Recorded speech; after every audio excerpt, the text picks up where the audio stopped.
সেনাবাহিনীর গোয়েন্দা কাজে জীবন্ত কুকুর ব্যবহার করতে সবাই দেখেছে, তবে এবারই প্রথম সেনাবাহিনীর মহড়ায় রোবট কুকুর ব্যবহার করে দৃষ্টান্ত স্থাপন করেছে চীন। কৃত্রিম বুদ্ধিমত্তা ও রোবোটিক যন্ত্রগুলোকে একসময় শুধু সহায়তা প্রদানকারী ও উদ্ভাবনী যন্ত্র হিসেবে কল্পনা করা হতো, তবে বর্তমানে এগুলোকে সামরিক ও নিরাপত্তার উদ্দেশ্যে ব্যবহার করতেও দেখা যাচ্ছে।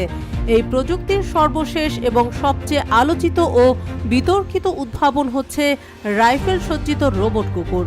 কম্বোডিয়ার সঙ্গে সাম্প্রতিক এক সামরিক মহড়ায় চীনা সামরিক বাহিনী এমন একটি কুকুর প্রদর্শন করেছে বলে সিএনএন-এর এক প্রতিবেদনে উল্লেখ করা হয়েছে।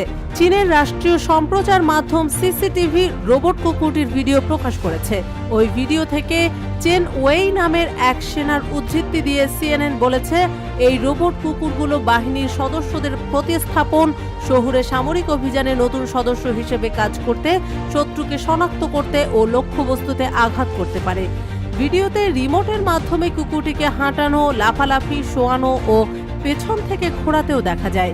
এই রোবট কুকুরটিকে চীনের বিচিত্র ধরনের বুদ্ধিমান মনুষ্যহীন যন্ত্র বলেও দাবি করতে দেখা গেছে ওই ভিডিওতে।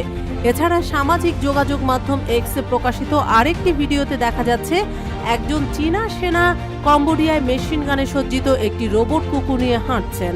গোল্ডেন ড্রাগন নামের এই সামরিক মহড়া চীন ও কম্বোডিয়ার মধ্যে এ যাবৎকালের সবচেয়ে বড় যৌথ মহড়া।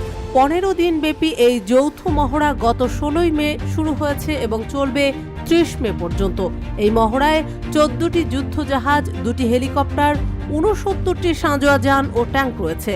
তবে প্রযুক্তিগত দিক দিয়ে বিশ্বের অন্যতম শক্তিশালী রাষ্ট্র চীন এমন ভিডিও এই প্রথম প্রকাশ করেনি। এর আগেও গত নভেম্বরেও চীনে অনুষ্ঠিত চীনা, কম্বোডিয়ান, লাও, মালয়েশিয়ান, থাই ও ভিয়েতনামি সেনাবাহিনীর যৌথ মহড়ার একটি ভিডিওতেও রাইফেল সজ্জিত রোবট কুকুরগুলো দেখা যায়।